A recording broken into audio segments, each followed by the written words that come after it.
Hello, how are you. आप सभी कैसे हो। ऐसे तो मैं प्रीवियस कम से कम को लगता है 8-10 वीडियो बना चुका हूँ कंटिन्यूटी पे, लेकिन इस समय हम लोग एनसीईआरटी एक्सरसाइज को सॉल्व कर रहे हैं। और एनसीईआरटी एक्सरसाइज में एक्सरसाइज 5.1 के पूरे तो नहीं, हर जैसे एक तरह के क्वेश्चन है तो एक क्वेश्चन जो ठीक ठाक है वो मैं बता दे रहा हूँ आपको, है ना।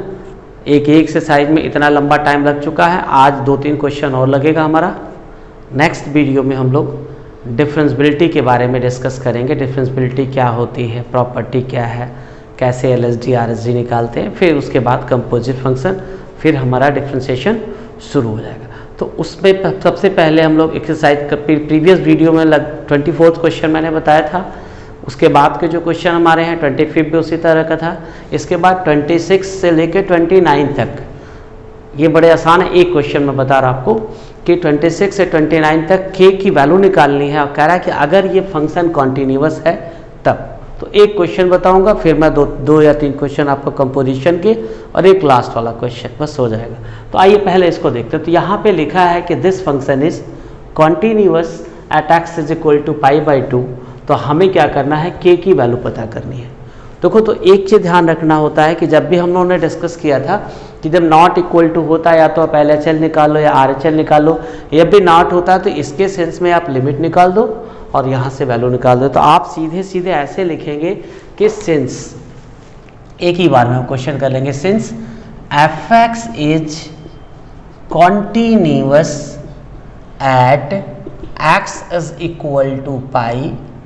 तो पता क्या होगा, what happen, limit x tends to π/2 f(x) मतलब लिमिट एग्जिस्ट करेगी और ये f(π/2) के बराबर होगी। एक ही बार में हम कर दे रहे से। इसके बाद जब आप इसको सॉल्व कर रहे हो तो जब x टेंस टू π/2 है मतलब इक्वल तो है नहीं, तो हम सीधे सीधे f(x) की जगह इसको लिख लेंगे x टेंस टू π/2। ये क्वेश्चन बोर्ड में भी कई बार आया है। और in place of f(x) we have to write cos 2x upon π-2x। और यहाँ पे तो साफ साफ दे रखा है is equal to 3।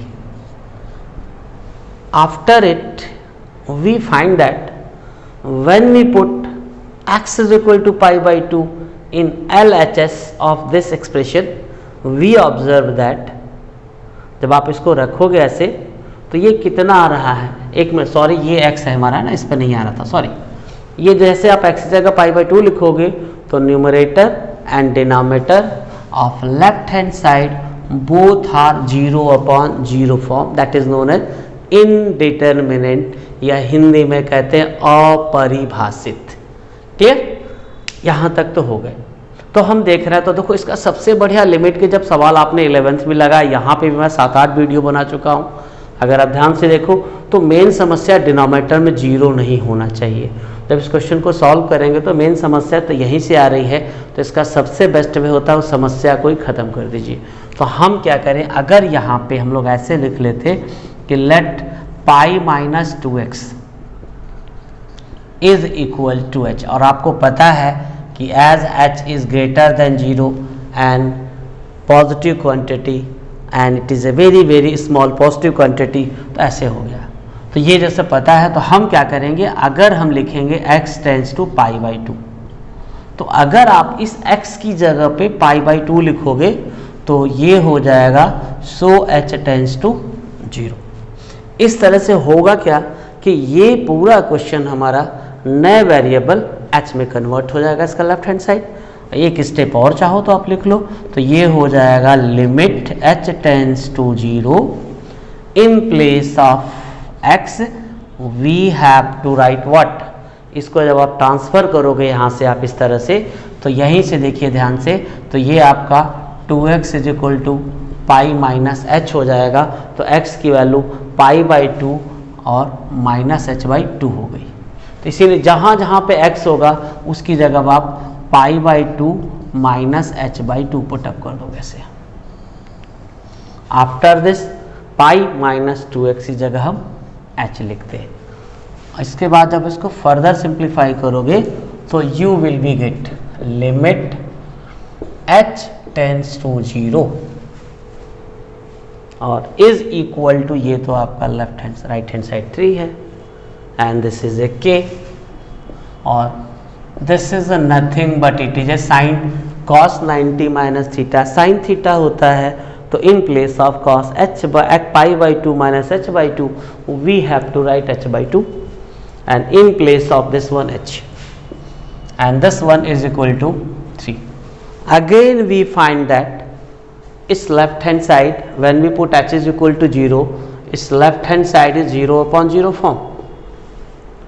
So as we know that the formula here is h by 2, so to write h by 2 here we have to multiply and divide it, or with the help of algebra of limit we can write this as a, we can separate constant term, तो it is a k by 2 into limit h tends to 0 sin h by 2 upon h by 2 is equal to 3, and since we know that identity, so this one is equal to k by 2 into 1 is equal to 3, तो k is equal to 6, the value of this one, क्योंकि आपने formula पढ़ा था कि limit x tends to 0 sine x upon x is equal to 1 होता है। जब यहाँ पे x है तो यहाँ पे भी x होना चाहिए, अगर यहाँ पे h बाई 2 है तो नीचे भी h बाई 2 होना चाहिए। तो उसी के रिगार्ड्स में हमने क्या किया कि यहाँ पे 2 से मल्टीप्लाई करके 2 से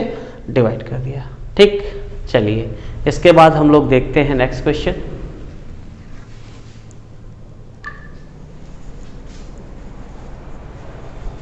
आफ्टर इस मैंने बताया सर 26 से 29 तक सब एक ही तरह के क्वेश्चन थे, के की वैल्यू निकालनी थी अगर कोई फंक्शन कॉन्टिन्यूअस है। अब हम क्वेश्चन नंबर 30 को देखते हैं। इसके बाद 31, 32, 33, 34 है, वो सभी हमारे कंपोजिट फंक्शन पे बेस है। एक दो सवाल लिखना आता है, बेसिक प्रॉपर्टी आती है, तो आप कुछ भी कर सकते हैं। तो पहले इस क्वेश्चन को देखा जाए। देखिए क्या लिखा है कि find the value of A and B such that f(x) is equal to 5 ax plus b 21 condition is given is continuous। तो आप क्या देख रहे हो, the domain of this function is a real number, this function is continuous everywhere, we have to find the value of a and b। तो जैसे आप equal निकालो तो आप कैसे पता करोगे कि a और b की वैल्यू कैसे पता करना इससे। तो एक चीज़ तो क्लियर है कि this function is continuous everywhere, हर जगह कॉन्टीन्यूअस है। ये जैसा मतलब क्या, ये माइनस इन्फिनिटी से लेके प्लस इन्फिनिटी तक हर जगह कॉन्टीन्यूअस है, तो ये जितने पॉइंट होंगे सब पे कॉन्टीन्यूअस होगा। तो हम क्या करेंगे, अगर ये फंक्शन कॉन्टीन्यूअस है तो इनमें देखो इन दोनों में एक कॉमन पॉइंट 2 मिल रहा है, तो हम x बराबर 2 पे LHL RHL F2 find out कर लेंगे। x इज इक्वल टू 10 पे LHL RHL F10 find out कर लेंगे। दो इक्वेशन मिल जाएगी भी, मैं दोनों को सॉल्व करके ए और बी की वैल्यू, बस क्वेश्चन को सिंथेसाइज करना आना चाहिए कि सवाल को लगाना कैसे है। अब बन जाएगा क्वेश्चन, आइए देखा जाए। जब हम क्वेश्चन को सॉल्व करते हैं तो हम सीधे लिखेंगे since f(x) is continuous everywhere, everywhere means on real number, so f(x) is continuous at x is equal to 2 and x is equal to 10 also. इस पे भी होगा ये, अगर होगा तो हम लोग एक एक करके करते हैं। आप सबसे पहले क्या करेंगे, नाउ सबसे पहले हम लोग at x is equal to 2 पे फाइंड आउट करें। जब x इज इक्वल टू 2 पे फाइंड आउट करोगे, कॉन्टिन्यूअस है फंक्शन हमारा, तो x इज इक्वल टू 2 पे LHL और F2 के लिए आप इसका इस्तेमाल कर लोगे, RHL के लिए इस्तेमाल।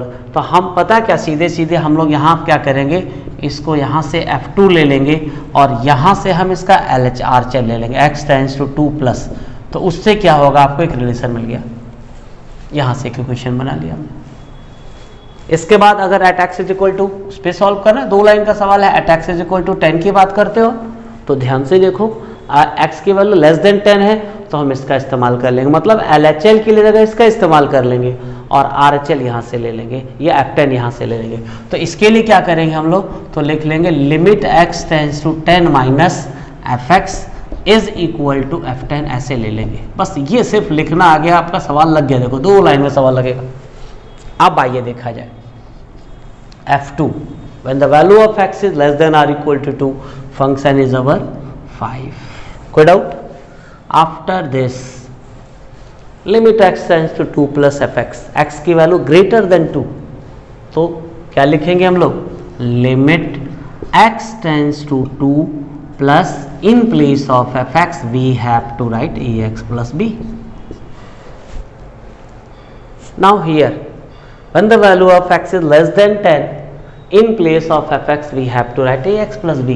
So it is a limit x tends to 10 minus it is a ax plus b is equal to f10 कितना होगा, greater than or equal to 10, 21. Clear? अब आप देखो ध्यान से, ये डायरेक्ट हमारा है, तो जैसे आप x की जगह 2 लिखोगे तो ये हो जाएगा 2a plus B. Let us suppose that it is a 1, और यहाँ पे x की जगह आपको डायरेक्ट 10 लिखना है, तो ये हो जाएगा 10a plus B is equal to 21. It is a question number. अब हम क्या करेंगे, 1 और 2 को सॉल्व कर लेंगे. कैसे सॉल्व करेंगे, तो लिख देते हैं हम लोग सॉल्व 1 2. जब 1 और 2 को सॉल्व करोगे आप ऐसे, तो किसी एक को तो नज़र आ रहा है आपको, यार ये देखो दोनों में b तो सेम आ गया है, तो बस सीधे सीधे क्या करें हम लोग, सॉल्व कर रहे हैं तो सब्ट्रैक्ट कर देते हैं. तो this is a 2a plus b is equal to 5 and this is a 10a plus b is equal to 21. आप इसको सब्ट्रैक्ट कर लो ऐसे, तो this cancel, it is a minus 8a और माइनस 21, तो ये आपका माइनस कितना आ रहा है, 16 आएगा. तो a इज इक्वल टू आपको मिल गया 2, और a इज इक्वल टू 2 मिल जाएगा, तो put a is equal to 2 in equation number 1 और 2 किसी में रख देंगे. तो यहाँ पे जब लिखेंगे तो 2 into 2 plus b is equal to 5, तो b इज इक्वल टू 1, तो आपको वैल्यू मिल गई. तो 10 a इज इक्वल टू 2. इससे बोर्ड में बहुत आसान सवाल आता है, b is equal to 1, that is our value of a and b. तो हमको लगा कि कोई तकलीफ नहीं आपको सवाल लगाते समय, बस ये फंक्शन अगर हर जगह कॉन्टीन्यूअस था तो उसके डोमेन के, तो ये 2 पे भी कॉन्टीन्यूअस होगा. हमने इसी का इस्तेमाल करके सवाल को लगा डाला. ओके, फिर आइए हम लोग नेक्स्ट कुछ क्वेश्चन कंपोजिशन से रिलेटेड सॉल्व करते हैं, ठीक है ना.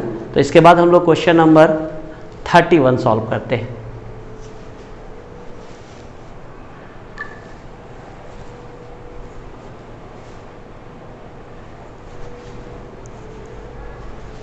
इसके बाद जैसे मैंने कहा है कि अगर आप अपनी बुक खोले हो तो एक्सरसाइज 5.1 में अब कुछ कैटेगरी बचती है. हम लोगों ने पॉइंट पे डिस्कस कर लिया, इंटरवल पे कर लिया, हमें सिर्फ लिखना आना चाहिए. बार बार कहता हूँ लिखना आना चाहिए. इसके बाद जब डेरिवेटिव पढ़ाएंगे तो बहुत मज़ा आने वाला है, क्योंकि बड़ा आसान होता है और डिफ्रेंशिएशन पढ़ने में मज़ा भी आता है. जो गणित लगाते हैं, जिनको आने लगता है ना, तो गणित लगाने का एक अलग आनंद होता है.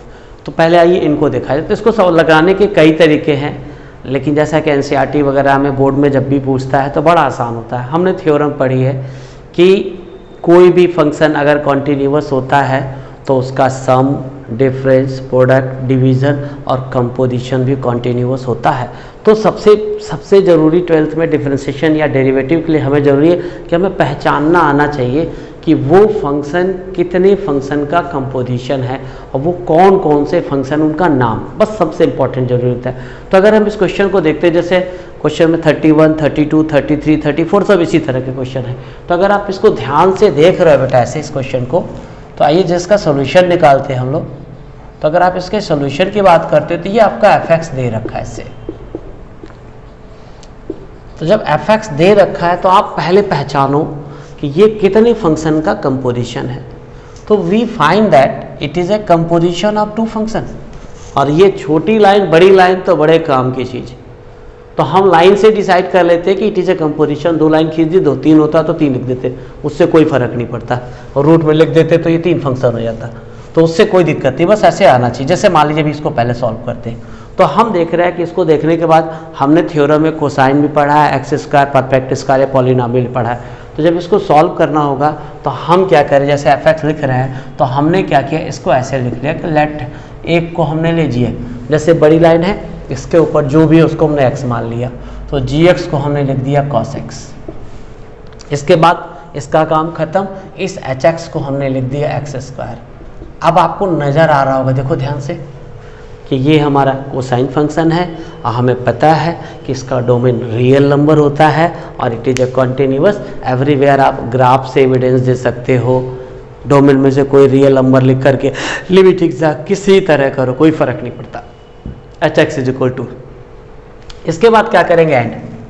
दूसरी चीज़ ये लिखनी है हमने लिख दिया। इसके बाद क्या करें कि अगर हम जी ऑपरेशन h लगाते हैं तो क्या मिलता है, देखिए जी ऑपरेशन है मतलब composition of H and G करेंगे अगर ऐसे तो क्या होगा, पहले लिखिए बाद में लिखिए, उससे कोई दिक्कत नहीं होती है।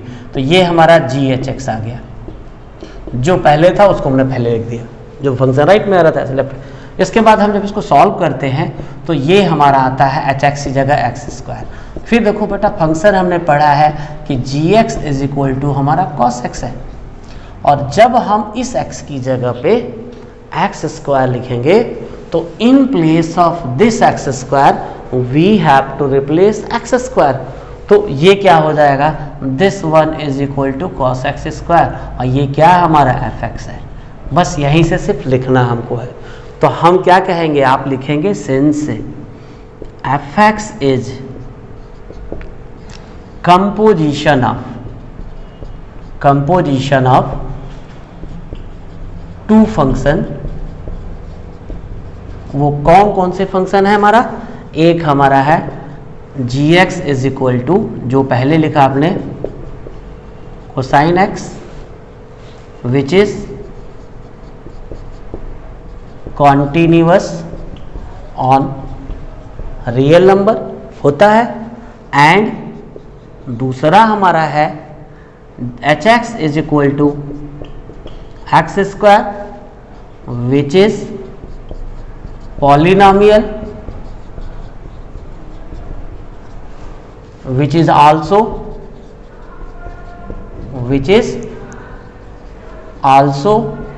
continuous on real number।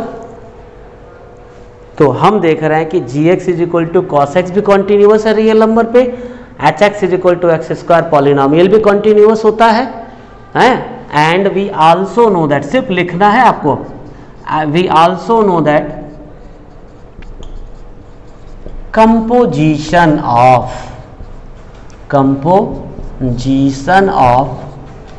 two continuous function is also continuous, सीधे लिख देंगे, hence fx is continuous on real number. ऐसा इसलिए लिख रहे हैं कि जब आप कंपोजिशन करते हो तो जो बाद वाला फंक्शन होता है उसी का डोमेन लिया जाता है, तो एक्स स्क्वायर का डोमेन भी रियल नंबर होता है। बस ऐसे लिख दिया हमने। तो सिर्फ आपको लिखना है, इसमें कुछ भी नहीं करना है, सिर्फ पहचानना सीख गए हम लोग कि कोई फंक्शन कितने फंक्शन का कंपोजिशन है, बस आप आगे बढ़ते चले जाओगे। अब हम इसी में कुछ भी जोड़ दें, जैसे मान लो इसको हमने ऐसे कर दिया, अब अगर कुछ दूसरा लिखना है इसी तरह का, ये तो समझ में आया आपको ना, तो सिर्फ हमने लाइन खींच के बताया आपको। अब हम अगर इसको और ज़रा चाहते हैं कि इसको और मॉडिफाई कर दूसरा क्वेश्चन इस तरह का बनाना चाहते हैं तो कैसे करेंगे, आइएगा क्वेश्चन और देखते हैं हम लोग। अभी नेक्स्ट क्वेश्चन अगर हम देखें अगर आपके बुक का, तो आप देखिए ज़रा सा, दूसरा वाला क्वेश्चन था, इस समझ में आ गया कैसे करना है ना। अब हम इसी पे सिर्फ कॉपी पेस्ट करेंगे, इसके अलावा कुछ भी नहीं करेंगे। अगर आप क्वेश्चन 32 देखते हो तो क्वेश्चन 32 क्या है, देखिए वो है f x is equal to, simple ऐसे कहीं से भी कोई क्वेश्चन उठाइए आप, ऐसे आपने उठा लिया। अब आप क्या करोगे, f x is equal to, तो इस क्वेश्चन को देख रहे हैं तो हम ये देख रहे हैं कि it is a composition of two function. तो हमने पहले ऐसे लिखा है, देखिएगा हम इसी को मिटा के लिख दे रहे हैं आपको कैसे लिखना है, एक प्रैक्टिस हो रही लिखने की आपकी। फिर हम देख रहे हैं कि it is a composition of two function. तो सबसे क्वेश्चन ये राइज होगा कि किसको क्या लिखें। तो जो बड़ी लाइन आती है, तो बड़ी लाइन के अंदर अगर ये फंक्शन x है तो हम इसको x एज्यूम कर लेते हैं, तो इसको हमने लिख लिया मॉड ऑफ x। इसके बाद gx को क्या कर दिया हमने, cos x। कोई दिक्कत तो बताइए। इसके बाद हम लोग g ऑपरेशन h निकालते हैं, सब कुछ ऐसे पका पका लिखते जाएंगे। यहाँ पे hx की जगह हम लिख देंगे cos x, देखिएगा लिख रहे हैं हम आपको दिखा रहे हैं, ठीक।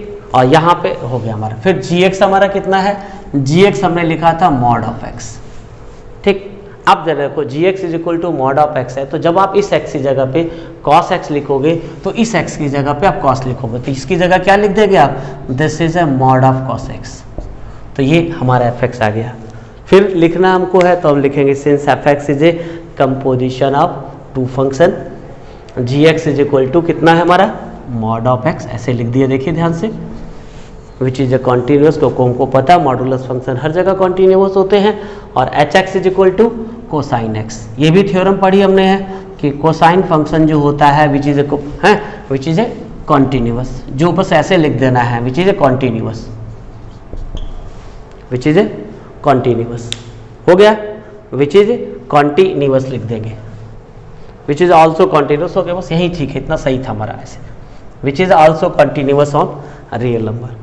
फिर जब ये रियल नंबर पे कॉन्टीन्यूस है, ये रियल नंबर पे कॉन्टीन्यूस है, हमने पढ़ा है कि अगर ये फंक्शन रियल नंबर पे कॉन्टीन्यूस है, ये फंक्शन, और जब इस फंक्शन का आप करोगे तो जो फंक्शन बाद में लिखा जाता है जैसे एच एक्स है, तो एच एक्स हमारा क्या है, कोसाइन फंक्शन है, कोसाइन फंक्शन का डोमेन क्या होता है, रियल नंबर, उसका भी रियल नंबर है, तो ये फंक्शन हमारा रियल नंबर पे कॉन्टीन्यूस होगा। तो ऐसे खाली लिखना होता है, आपको सिर्फ पहचानना सीखना और कुछ भी नहीं करना है, ठीक। अगर ऐसे 3 फंक्शन का ले सकते हो तो 3 फंक्शन का लेके बना दोगे आप ऐसे।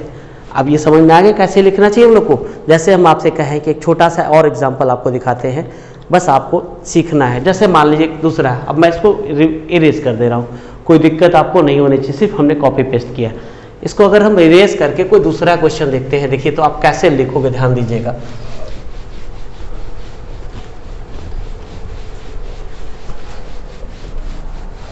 अब जैसे हमने एक क्वेश्चन ऐसे लिख दिया, ये चीज है ऐसे, तो f x is equal to sine square x square plus 1। अब आप बताइए कितने फंक्शन का कंपोजिशन है, बस यही मेन चीज है।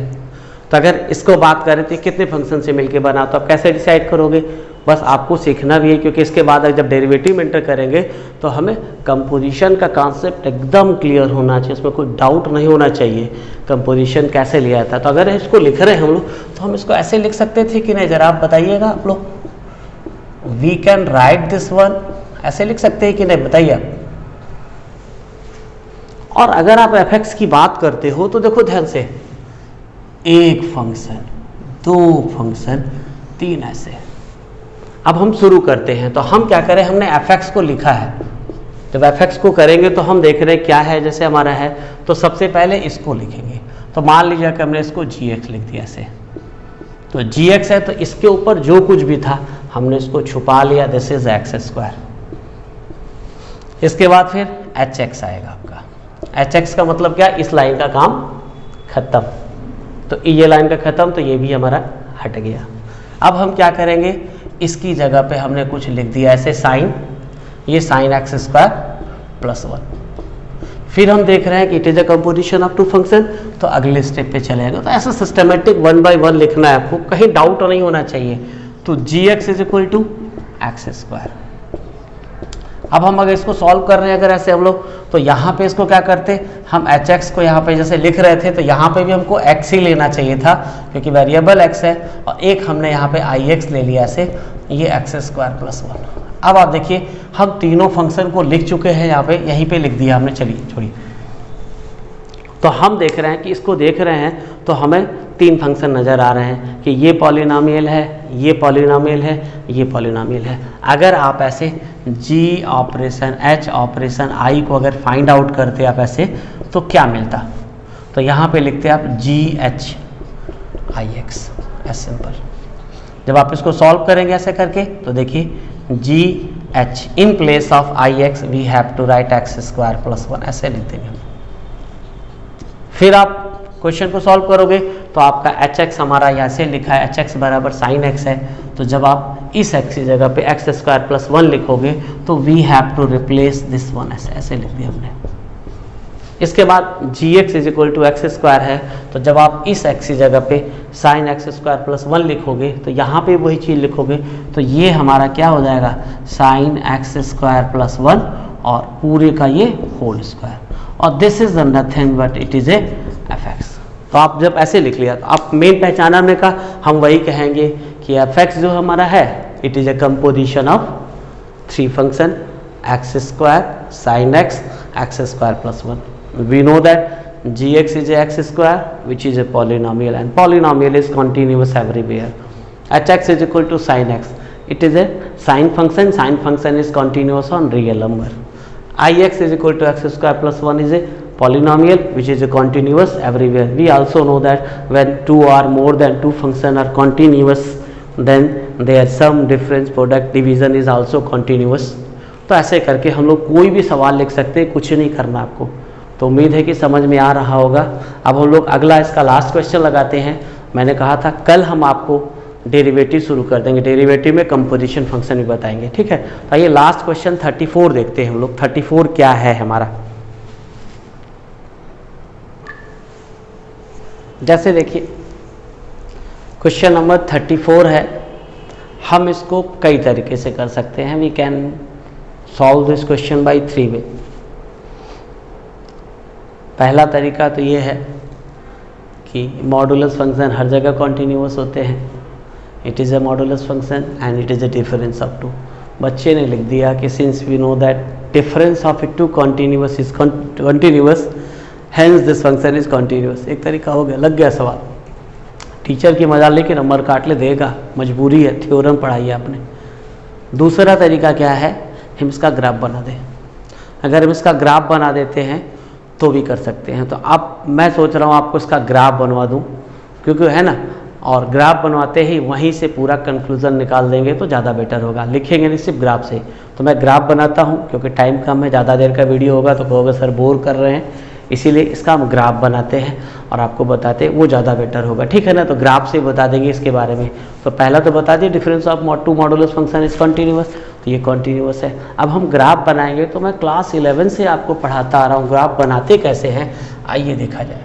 इसका बहुत बढ़िया तरीका होता है। आप मॉड की डिफिनेशन होती है, तो ये जो होगा, इफ़ दिस मॉड है तो if x is greater than or equal to 0 तो it is a positive, if x plus 1 greater than ऐसे। तो अब जब करेंगे क्या, तो इन इसको और इसको 0 से इक्वेट करेंगे। जब इसको 0 से इक्वेट करेंगे तो इससे हमें नंबर लाइन पे -1 मिल जाएगा, और जब आप इसको 0 से इक्वेट करेंगे तो नंबर लाइन पे 0 मिल जाएगा। तो सबसे पहले देखो, ये छोटा पॉइंटर, इसमें से इसको घटाना है, तो हम पहले इसके लिए लिखते हैं। तो हमको पता है ये 0 के आगे पॉजिटिव होता है, हमने इसको माइनस से प्लस ऐसे लिख लिया, अलग अलग तरीका लगाने का। तो इधर तो ये पॉजिटिव होगा, लेकिन इस रीजन पे ये नेगेटिव हो जाएगा। तो एक रीजन ये, एक रीजन ये, एक रीजन अभी हम लोग लिखेंगे कैसे बनाते हैं इसको। इसके बाद this point is obtain from this one. तो हमें क्या करना है कि इसके आगे पॉजिटिव होता है, इसके पीछे, तो हम क्या करें, यहाँ पे ऐसे x प्लस 1 लिख देते हैं। सबका अपना अपना तरीका है लगाने का, आइए दिखाते हैं आपको। लेकिन आप पता है क्या ध्यान दे रहे हो, हमें इसमें से इसको सब्ट्रैक्ट करना है। जब इसमें से इसको सब्ट्रैक्ट करना है, तो जब इसमें सब्ट्रैक्ट करेंगे तो हम क्या करेंगे, इन सब का साइन बदल देंगे, बस हमारा काम बन गया। अब क्या करेंगे, fx can be written as, fx can be written as.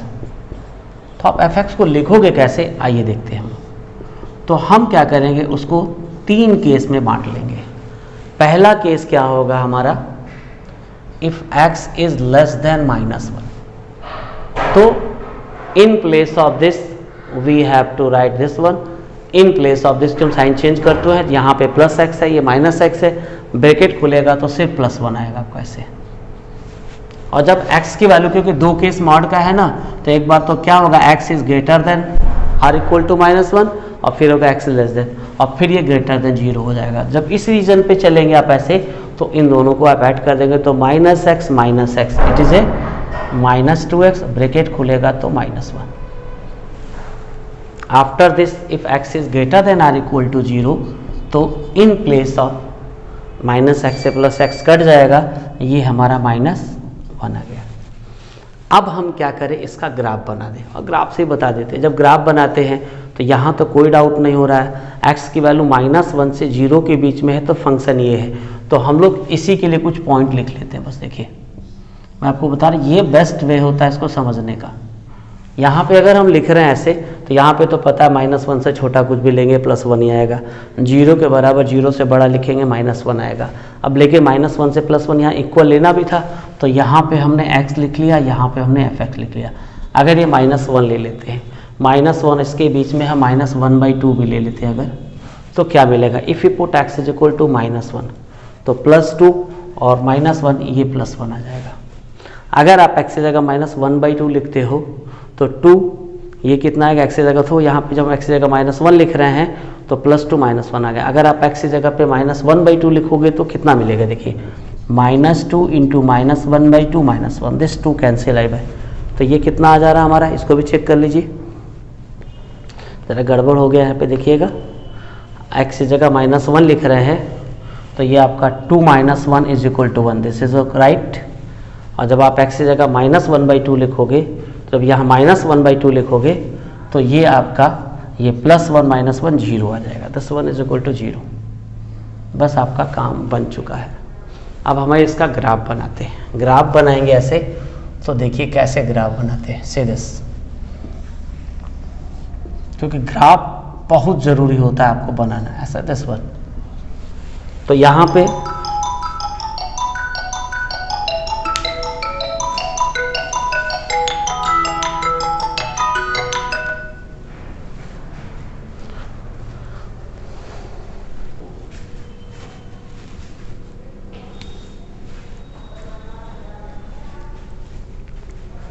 यहाँ देखिए, जब हम इसको सॉल्व कर रहे हैं अगर ऐसे करके, तो अब आप वैल्यू पुट अप करोगे तो x इज लेस देन -1 है तो ये +1 आ रहा है। तो यहाँ पे जब आप बना रहे हैं ऐसे, तो ये -1, ये +1, ये +2, ये 3, बस इतना काफ़ी है, एक शेप दिखाना है हम लोग को।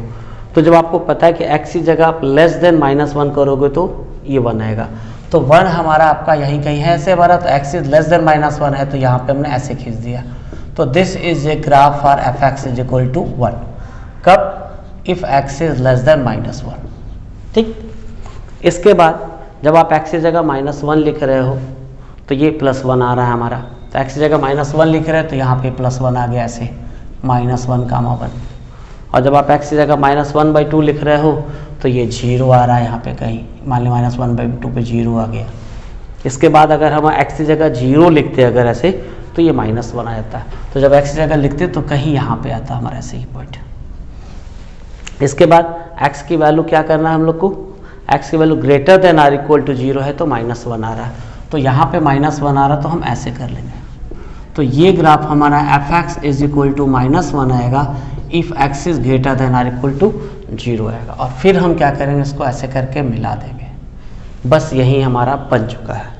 तो हम ये देख रहे हैं कि इस फंक्शन का डोमेन जो है वो रियल नंबर है, और इसका रेंज जो आ रहा है वो पता -1 से लेकर के +1 के बीच में आ रहा है। इसका रेंज -1 से +1 के बीच में आ रहा है, और ग्राफ में कहीं कोई ब्रेक है ही नहीं। तो एक तरीका ये भी होता है कि हम ये कह देंगे it is evidence from the graph the given function is continuous everywhere. ये दूसरा तरीका हो गया। तीसरा तरीका क्या है कि वही हम लोग क्या करते, डोमेन में से कोई एक रियल नंबर ले लेते, तो रियल नंबर लेते तो 5 केस आता। c की वैल्यू लेस देन -1 1, c की वैल्यू -1 0 के बीच में होगा तो 2, c की वैल्यू ग्रेटर देन 0 होगी तो 3, c की वैल्यू -1 होगी तो 4, और c की वैल्यू 0 होगी तो 5। तो उन पांचों केस को करके फिर कहते हैं कि from the above it is A continuous. तो आप किसी तरीके से लिखने का तरीका भी मैंने बता दिया कैसे लिखना चाहिए, ये आप ग्राफ बना के करिए। भाई कम से कम लगे कि कुछ आपने काम किया, एक के लाइन में लिख दोगे तो ज़रा कहेगा आप काम चोर टाइप के आदमी हो, इसलिए ज़रा सा कुछ मेहनत करनी चाहिए। Okay, thank you. Next video में कल से हम लोग डेरिवेटिव पढ़ेंगे, क्योंकि उसी में एडिशनल क्वेश्चन जो भी बताने हैं। ठीक है, ओके, चलते हैं, बाय बाय।